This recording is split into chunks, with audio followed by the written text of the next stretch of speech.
Engkau sangat kami cinta Tuhan.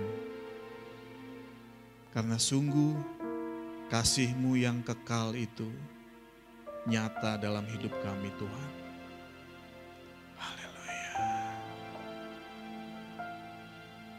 Kami datang pada siang hari ini Tuhan, menghususkan waktu ini untuk berdoa kepada Engkau, memuji menyembah Engkau. Engkau hadir di tengah-tengah kami.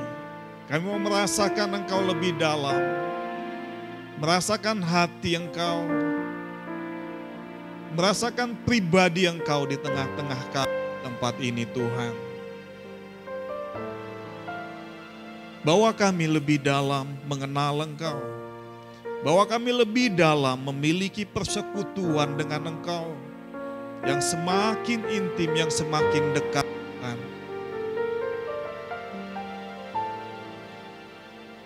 Itu yang kami rindukan, untuk semakin dalam mengenal Engkau, semakin mengasihi Engkau Tuhan. Terima kasih, sebentar kami akan membaca firman-Mu, mendengarkan dan merenungkan firman-Mu. Berbicaralah kepada kami. Karena firman-Mu itu penuh kuasa, membebaskan kami, memerdekakan kami, melepaskan kami, dan membukakan mata rohani kami Tuhan, untuk kami melihat pekerjaan yang Kau sediakan di depan kami, untuk kami dapat berjalan seperti yang Engkau mau Tuhan. Urapi kami semua yang menyampaikan firman-Mu dan yang mendengarkan firman-Mu, supaya hanya firman-Mu saja yang sampai kepada kami semua. Di dalam nama Tuhan Yesus, amin. Selamat siang semuanya. Minggu-minggu ini, bulan-bulan ini kita masih belajar tentang mengenal Tuhan, mengenal dan memahami Tuhan. Ya? Kok putus-putus ya? Terus. Oke, kita mau lihat lagi kalau minggu lalu di ibadah minggu kita mengenal Tuhan, Dia suka kalau kita mengucap syukur gitu ya. Nah, kita lihat lagi di 1 Tesalonika 5 ayat 18. 1 Tesalonika 5 ayat yang ke-8. 1 Tesalonika 5 ayat 18. Kita bacakan bersama-sama. Sudah ada di situ ya. Oke. 1, 2, 3.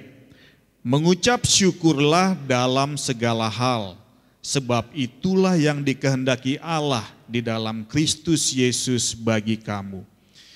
Di Yeremia 9, 23, 24, Tuhan katakan, firman Tuhan katakan, bermegahlah karena engkau mengenal dan memahami Dia yang menunjukkan kasih setia, keadilan dan kebenaran, dan Tuhan suka akan itu. Dan di sini katakan, mengucap syukurlah dalam segala hal, sebab itulah yang dikehendaki Allah. Dan perhatikan di sini dikatakan dalam segala hal, bukan untuk segala hal. Agak berbeda ya. Kalau untuk itu lebih kepada apa yang kita dapatkan. Tapi kalau dalam itu menyangkut kondisi yang kita alami. Ya. Mengucap syukur seringkali itu dikaitkan dengan apa yang baik yang kita dapatkan. Sehingga ketika kita mendapatkan sesuatu yang baik, mendapat hadiah, mendapat pemberian, kita gampang mengucap syukur. Kita mendapat berkat, orang berbuat baik kepada kita, wah kita gampang, Tuhan baik sekali.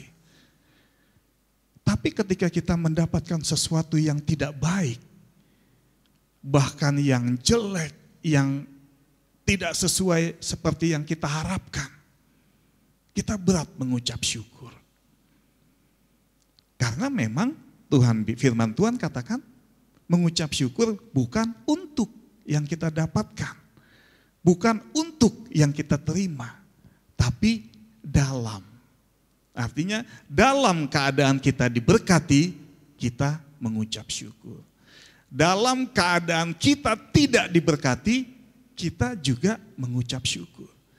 Dalam keadaan kita rugi, dalam keadaan kita menderita, itu pun firman Tuhan katakan kita mengucap syukur. Memang jadi ya nggak salah kalau kita bilang ketika kita rugi, Tuhan terima kasih untuk kerugian ini. Nggak ada firman Tuhan bilang gitu. Mengucap syukur, terima kasih Tuhan untuk keuntungan ini. Nggak salah, tapi kurang tepat kalau sesuai firman Tuhan ini. Tapi nggak salah kita mengucap syukur, terima kasih untuk berkat Tuhan. Terima kasih untuk hadiah yang diberikan. Nggak salah, tapi harus lebih dalam. Terima kasih Tuhan yang sudah memberikan ini. Jadi ketika saya dapatkan kembali kebenaran ini, doa saya juga jadi berubah. Ketika saya biasanya kalau makan, saya berdoa terima kasih Tuhan untuk berkat Tuhan, untuk makanan ini yang Tuhan sediakan. Sering seperti itu, tapi ketika saya buka lagi firman Tuhan ini, saya berdoanya jadi berubah begini. Terima kasih Tuhan, karena Tuhan yang sudah menyediakan makanan ini. Karena Tuhan yang sudah memberkati ini. Fokusnya kepada Tuhan. Bukan kepada apa yang kita terima. Dan firman Tuhan katakan, dia itulah yang dikehendaki Tuhan. Dia mau kita mengucap syukur dalam segala hal. Bukan untuk segala hal. Sehingga kita bisa mengerti di Yakobus pasal yang pertama, Yakobus pasal yang pertama, ayat yang kedua, 3, 4 gitu ya. Saya bacakan aja. Saudara-saudaraku, anggaplah sebagai suatu kebahagiaan apabila kamu jatuh ke dalam berbagai-bagai pencobaan. Sebab kamu tahu bahwa ujian terhadap imanmu itu menghasilkan ketekunan. Dan biarlah ketekunan itu memperoleh buah yang matang, supaya kamu menjadi sempurna dan utuh dan tak kekurangan suatu apapun. Dikatakan, anggaplah suatu kebahagiaan ketika jatuh dalam berbagai-bagai pencobaan. Karena apa? Berkaitan dengan firman tadi 1 Tesalonika 5 ayat 18. Dalam keadaan dicobai pun itu satu kebahagiaan. Artinya di situ pun kita bisa juga mengucap syukur. Bukan kita mengucap syukur, terima kasih aku dicobai, bukan. Gitu ya. Tapi ketika kita dicobai, kita tetap bisa mengucap syukur karena dalam keadaan dicobai, Tuhan ada bersama-sama dengan kita. Itu dasar kita mengucap syukur. Jadi bukan keadaannya. Dalam keadaan apapun kita mengucap syukur karena Tuhan ada bersama-sama dengan kita. Kasih setia Dia dibangun untuk selama-lamanya. Dia tidak pernah berdusta. Dia tidak pernah meninggalkan kita. Itu cukup buat kita untuk mengucap syukur. Ya.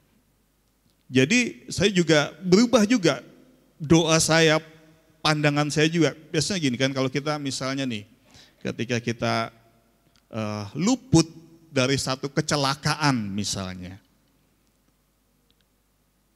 Kalau dulu saya sering bilang, aduh terima kasih Tuhan masih melindungi saya. Berarti kadang-kadang Tuhan gak melindungi saya dong. Saya jadi berubah karena bukan masih, tapi Tuhan selalu melindungi saya. Terus kalau saya celaka, apakah Tuhan gak melindungi saya? Tetap Dia melindungi saya. Tapi dalam arti yang lain, yang saya mungkin belum mengerti. Karena Dia gak pernah meninggalkan kita. Tuhan masih mengasihi saya, sering bilang seperti itu ya. Saya merasa kurang pas. Tuhan selalu mengasihi saya. Karena kasih setia Dia itu kekal. Dibilang tidak ada yang dapat memisahkan kita dari kasih Allah. Kecelakaan, penindasan, apapun itu, penganiayaan tidak bisa memisahkan kasih kita dari kasih Allah. Memisahkan kita dari kasih Allah. Jadi mengucap syukur itu dalam keadaan apapun. Ketika kita dalam keadaan terpuruk, tetap mengucap syukur. Kenapa? Karena Tuhan ada bersama-sama dengan kita. Amin. Itu yang dialami Daniel ketika dia di dalam gua singa. Dia masih tetap bisa berdoa di situ. Kenapa? Sekalipun dia mungkin berpikir ya udah dimakan singa, dimakanlah. Tapi dia tetap bisa mengucap syukur karena dalam keadaan itu Tuhan ada bersama-sama dengan dia. Perkara Tuhan mau membebaskan dia, perkara Tuhan tetap memberikan dia dalam keadaan dimakan oleh singa, itu nggak peduli dia. Tapi dia percaya Tuhan ada bersama-sama dengan dia. Begitu juga Stefanus, ketika Stefanus dilempari batu. Dia bahkan berdoa seperti Tuhan Yesus berdoa di kayu salib. Dia bilang, Bapak jangan tanggungkan dosa-dosa orang yang melempari aku dengan batu ini. Jangan tanggungkan dosa ini kepada mereka. Karena mereka nggak tahu apa yang mereka perbuat.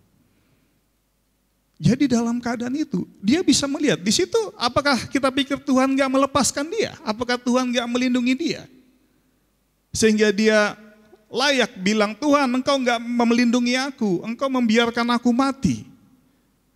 Nggak ada, itulah orang yang mengenal Tuhan. Sekalipun dia mati, dia tetap mengucap syukur. Sekalipun dia disingkirkan, dianiaya, karena dia kenal Tuhan, dia tetap mengucap syukur. Ya. Terakhir, kita lihat cerita tentang Paulus ya. Di Kisah Rasul 16. Dia sering kita dengar, tapi kita lihat lagi. Kisah 16, mulai ayat yang ke-16. Pada suatu kali, saya bacakan ya, pada suatu kali ketika kami pergi ke tempat sembahyang itu, kami bertemu dengan seorang hamba perempuan yang mempunyai roh tenung. Dengan tenungan-tenungannya, tuan-tuannya memperoleh penghasilan besar. Ia mengikuti Paulus dan kami dari belakang sambil berseru, katanya, orang-orang ini adalah hamba Allah yang maha tinggi. Mereka memberitakan kepadamu jalan kepada keselamatan. Hal itu dilakukannya beberapa hari lamanya, tetapi ketika Paulus tidak tahan lagi akan gangguan itu, ia berpaling dan berkata kepada roh itu, demi nama Yesus Kristus, aku menyuruh engkau keluar dari perempuan ini. Seketika itu juga keluarlah roh itu. Ketika tuan-tuan perempuan itu melihat bahwa harapan mereka akan mendapat penghasilan lenyap, mereka menangkap Paulus dan Silas, lalu menyeret mereka ke pasar untuk menghadap penguasa. Setelah mereka membawa keduanya menghadap pembesar-pembesar kota itu, berkatalah mereka, katanya, orang-orang ini mengacau kota kita ini karena mereka orang Yahudi dan mereka mengajarkan adat istiadat yang kita sebagai orang Rum tidak boleh menerimanya atau menurutinya. Juga orang banyak bangkit menentang mereka, lalu pembesar-pembesar kota itu menyuruh mengoyakkan pakaian dari tubuh mereka dan mendera mereka. Setelah mereka berkali-kali didera, mereka dilemparkan ke dalam penjara. Kepala penjara diperintahkan untuk menjaga mereka dengan sungguh-sungguh.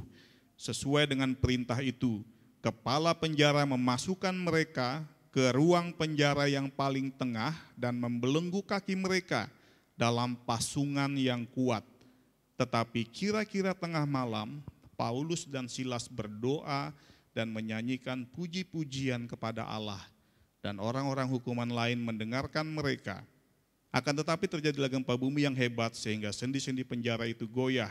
Dan seketika itu juga terbukalah semua pintu dan terlepaslah belenggu mereka semua. Sampai situ dulu. Jadi kita tahu cerita Paulus ini ya. Jadi pada waktu itu ada seorang hamba perempuan, katanya dia punya jimat, dia tukang tenung dibilang. Dan dia dipakai oleh para pembesar-pembesar, sehingga para pembesar itu mendapat kekayaan melalui tukang tenung ini. Ya, tukang tenung ini mengikuti Paulus, Silas, dia ikutin di belakang, dia dikatakan ya mengikuti, dia ngomong sesuatu sepertinya memuji-muji, tapi itu mengganggu Paulus. Akhirnya mereka tengking, diusir dalam nama Tuhan Yesus, roh jahat keluar dari tukang tenung ini. Dan dia udah nggak bisa lagi menjadi tukang tenung, sehingga pembesar-pembesar yang memakai tukang tenung ini mulai mengalami kerugian. Yang nggak dapat lagi uangnya gitu ya, karena selama ini uangnya didapat dari sihir gitu ya.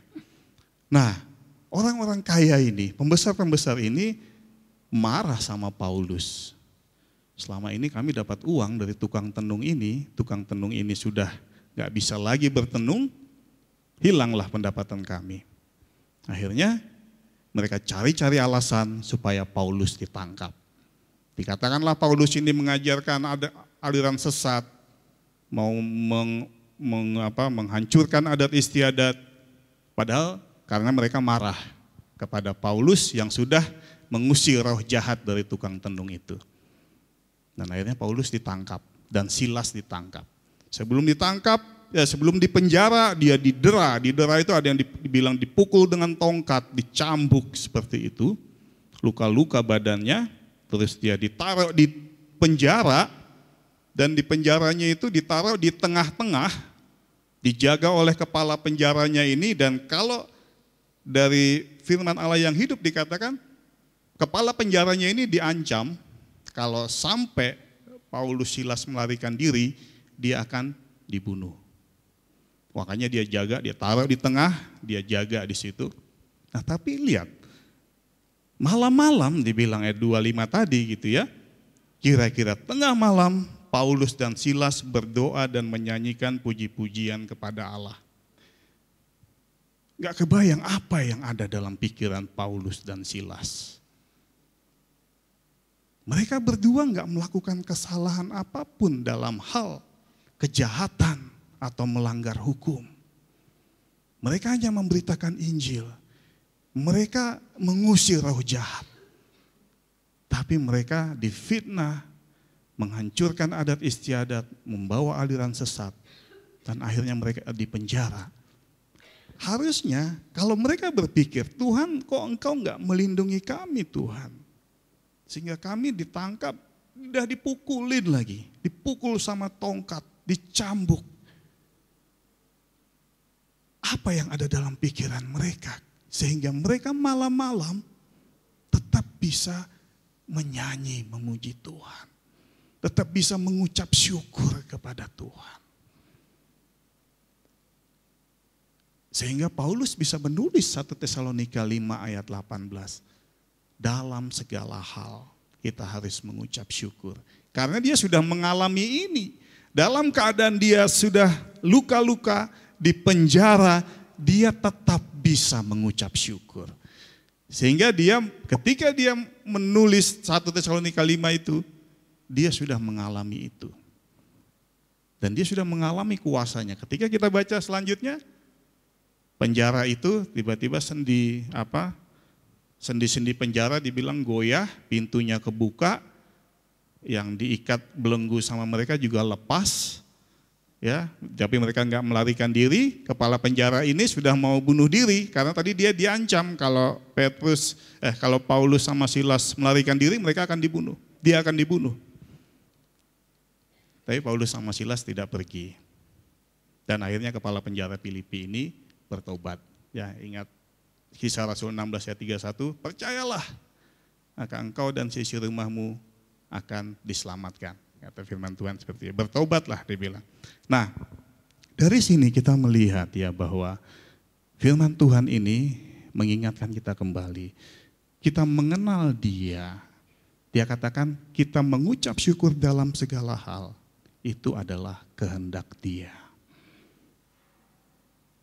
Kita sudah lihat firman Tuhan ini dan kita doakan pada siang hari ini, siang sore hari ini, supaya jemaat Tuhan di tempat ini mengenal Dia dan mengenal Dia untuk senantiasa mengucap syukur dalam segala hal. Wah, luar biasa ketika kita lihat jemaat Tuhan di tempat ini. Kalau hatinya senantiasa penuh dengan ucapan syukur, kita bisa bayangkan apa yang terjadi. Hubungan kita semua akan semakin dekat. Memuji Tuhan akan dengan luar biasa ketika ibadah tanpa disuruh pun semua menyanyi dengan sukacita, sorak-sorai, tanpa disuruh senyum, semuanya senyum gitu ya. Karena melimpah dengan ucapan syukur, melimpah dengan puji-pujian kepada Tuhan. Dan itu kita doakan ya, kita doakan pada siang hari ini salah satu pokok doa kita. Kita berdoa agar kebenaran firman Tuhan ini digenapi di jemaat Tuhan di tempat ini, juga di Palas, juga di Pengayoman, ya, semua mengalami ini, mengenal Tuhan, bahwa Dia suka kita mengenal Dia dan Dia menghendaki ketika kita mengucap syukur dalam segala hal. Amin. Oke, mari kita berdoa dulu sebelum kita bagi firman Tuhan ya.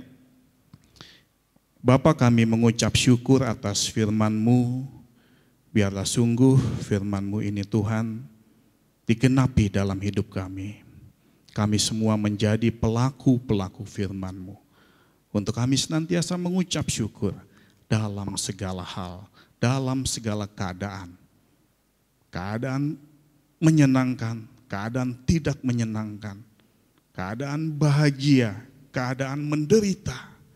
Ajar kami Tuhan untuk mengucap syukur senantiasa. Karena fokus kami adalah Engkau. Bukan apa yang kami terima, bukan apa yang kami dapatkan. Tapi kami mengucap syukur karena Engkau ada bersama-sama dengan kami senantiasa Tuhan. Karena kasih-Mu kekal, itu cukup bagi kami Tuhan. Terima kasih Bapa, biarlah firman-Mu ini Tuhan mengubahkan kami. Amin. Oke, kita mau naikkan doa-doa kita. Pertama kita doakan ini ya, supaya semua jemaat Tuhan terus dalam minggu-minggu ini, bulan-bulan ini mengenal Tuhan lebih dalam, mengenal dan memahami Tuhan. Dan khusus hari ini juga kita doakan supaya jemaat Tuhan, jemaat yang mengucap syukur. Jemaat yang senantiasa mengucap syukur. Ya. Itu yang pertama, ada lagi? Silahkan.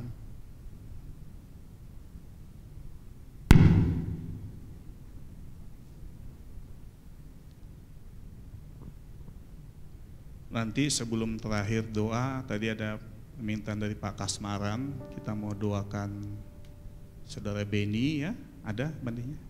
Oh, itu ya, nanti kita akan doakan sebelum kita akhiri nanti doa kita. Tapi kita berdoa dulu untuk topik-topik doa yang mau kita naikkan. Ada lagi?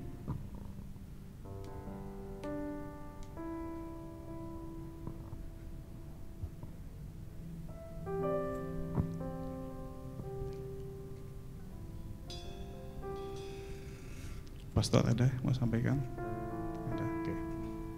Oke, kita berdoa saja nanti ya. Kita kalau ada yang Tuhan gerakan mau berdoa hal khusus, sampaikan saja. Kita akan support, kita akan dukung bersama-sama.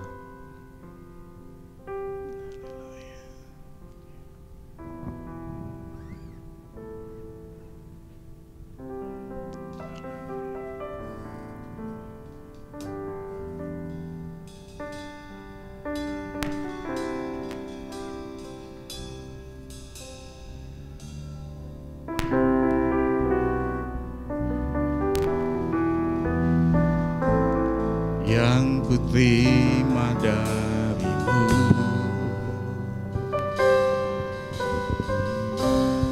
dengan apa membalas kasih-Mu.